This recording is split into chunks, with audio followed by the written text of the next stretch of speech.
kalimatut tauhid. Betul. Tuh. Apa sih artinya kalimatut tauhid? Kalimatun itu kata. Kalimat, kata. Tauhid itu masdarun min fi'li wahada. Semua fi'il sulasi yang diikutkan wazan fa'ala bitada'ifil aini, maka masdarnya adalah tafailan. Nasara yunasiru tansiran, qatala yuqatilu taktilan, wahada yuwahidu tauhidan. Kalau wahid itu berapa? Satu. Kalau wahada mempersatukan, tauhid persatuan. Jadi kalimat tauhid itu kata persatuan. Jadi Nabi sendiri turun di alam dunia ini adalah untuk mempersatukan umat manusia, bukannya orang Arab. Wa ma arsalnaka illa rahmatan lil alamin. Nah, kata persatuan itulah menjadi visi Kanjeng Nabi Muhammad. Sehingga misinya berupa peribadatan, seremoni-seremoni, semuanya mengarah kepada mendukung visi. Semuanya mengarah kepada persatuan. Dari sholatnya, puasanya, zakatnya, hajinya, itu semuanya adalah untuk mendukung persatuan.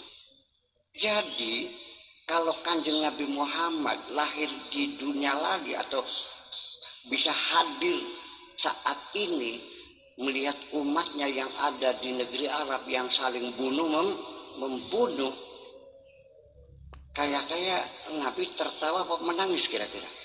Menangis. Ya Allah, wahai umatku, bukan ini maksudku aku diutus ini untuk mempersatukan kamu. Bisa nangis kita. Tapi begitu Kanjeng Nabi itu datang ke Indonesia, Nabi tersenyum. Karena ternyata di negara-negara yang mayoritas Islam, hanya di Indonesia yang umat Islamnya damai di sini. Setuju nggak Pak? Di sini ada umat Islam saling bunuh-membunuh. Ada. Ya, saya tidak mengerti. Di Yaman yang membunuh orang Islam, yang dibunuh. Di Irak yang membunuh Muslim, yang dibunuh. Di Syria yang membunuh, yang dibunuh. Di Libya, di Tunisia, di Mesir. Lah, Nabi sudah memperingatkan, siapapun kamu sebagai Muslim, kalau saling bunuh-membunuh, al-qatil wal maktul finnar. Sadar enggak umat Islam bahwa membunuh sesama Islam itu akibatnya masuk neraka dua-duanya? Lah, dua-duanya gimana? Nah, para sahabat kan bingung. Ya Rasulullah, masa orang dibunuh masuk neraka? Semestinya kan yang membunuh toh. Ya kenapa yang dibunuh masuk neraka? Kata Rasulullah, iya betul yang membunuh ini yang terbunuh.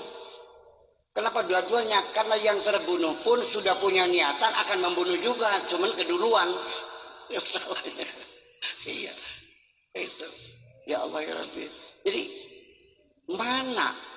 Kita pernah dengar nggak Nabi bilang, saya yakin umat Islam di dunia tahu Nabi mengatakan begitu. Ya, Nabi Allah juga mengatakan perintah, kalau al-amru lil wujub, wa'tasimu bihablillahi jami'a, bersatulah, wajib nggak? Oke, kenapa diabaikan oleh umat Islam? Allah melarang wala tafarraqu, jangan berpecah belah. Larangan bukan? Diabaikan juga. Lalu menurut sama siapa? Jadi ternyata Islam kita ini yu'minuna bi ba'din wa yakfuruna bi ba'din. Sebagian dipercaya, sebagian tidak. Ya kenapa orang itu sholat mau, tapi sudah bersatu nggak mau? Kenapa? Harus pilih-pilih nggak berarti? Ya iya. Jangan berpecah belah juga. Tapi zakat mau, puasa mau. Jangan berpecah belah. Jangan-jangan kita memilih-milih. Yang kita kerjakan yang enak aja barangkali. Nah, ini yang jadi persoalan. Jadi artinya bahwa perlu kita ketahui bahwa semua ibadah Islam ini semuanya untuk mendukung ide persatuan umat. Wahada yuwahidu tauhidan, persatuan. Kata persatuan ini menjadi, coba lihat orang sholat deh ya, kita bandingkan dengan agama lain, nggak usah disebutin dah ya. Di dalam tempat ibadah itu dibedakan antara orang kaya dengan orang miskin duduknya. Orang kaya di mana? Di depan. Orang miskin, nah, pejabat sama rakyat dibedakan nggak? Akan pejabat di depan, rakyat belakang. Yang sebelah kanan orang kaya, sebelah kiri pejabat. Di dalam masjid ada nggak aturan orang yang kere sebelah sana gitu? Pak Sofian sebelah sini gitu. Nggak ada. Kalaupun Pak Anies Baswedan ikut sholat Jumat di sini, datangnya dia telat, duduknya di depan di belakang. Aneh ini gubernur, nggak ada urusan, kenapa lu datangnya telat, duduklah di situ. Pertanyaan saya, marah nggak gubernur ini? Kenapa? Karena dalam Islam itu sholat ini untuk mendukung kalimat tauhid, persatuan, sehingga istilah terjadi pembauran masyarakat. Aturannya nggak ada, aturannya siapa yang datang lebih dulu duduknya di, yang datangnya terlambat duduknya di, sehingga terjadilah pembauran. Nah, yang jadi pertanyaan, bagaimana hebatnya sholat sesungguhnya? Ini di belakangnya Anies Baswedan ini duduk, di depannya tukang sapu. Tukang sapunya ketakutan enggak? Anies Baswedannya tersinggung enggak? Ketika mereka sedang bersujud, kita lihat dari atas. Ternyata ubun-ubunnya gubernur di bawah telapak kakinya tukang sapu. Yang beliau mungkin tidak akan marah tersinggung, dia tidak terhinakan duduk di belakang tukang sapu. Tapi juga mungkin tukang sapunya yang sedikit kurang nyaman, akhirnya kelasat kelosot malah nginjek kepalanya gubernur.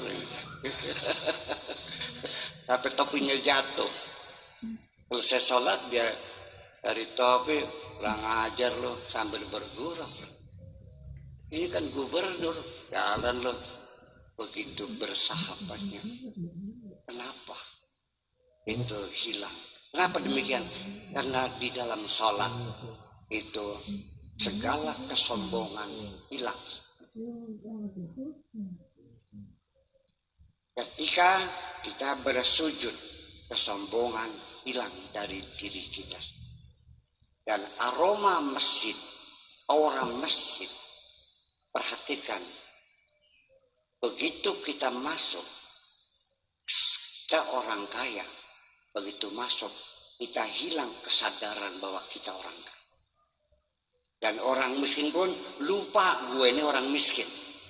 Sehingga merasakan setara, kulluna ibadallah, ya, kulluna suwasiyatun ka'asnanil musti, ada satu kesetaraan di hadapan Allah.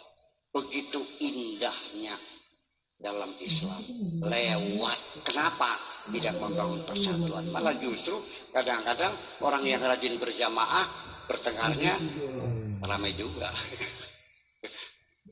Ya kenapa? Karena kurang menjiwai. Oke, boleh nggak di sini ada orang kaya nyumbang masjid 1 miliar? Ya, masjid harganya 2 miliar. Gimana nih? Sekarang gue bayar nih. Tapi gue pesan ini di depan mimbar buat gue, boleh nggak? Nggak boleh, nggak boleh. Karena itu melanggar aturan, karena sholat itu untuk mempersatu. Betul? Ibadah puasa apa? Untuk membangun kepedulian sosial. Bayangkan orang kalau bulan puasa ini meditnya hilang, kedermawanannya nongol secara tidak sadar. Kau bayangkan bos sekalian, menjelang maghrib, itu kenapa ibu rumah tangga itu kok memperhatikan dapurnya tetangga? Kok dari pagi nggak ada asapnya sih? Disuruh anaknya, Neng, itu tetangga kita dapurnya nggak pernah keluar asapnya tuh. Lihat pas lihat, anaknya berangkat pulang mah nggak bisa masak, nggak punya beras.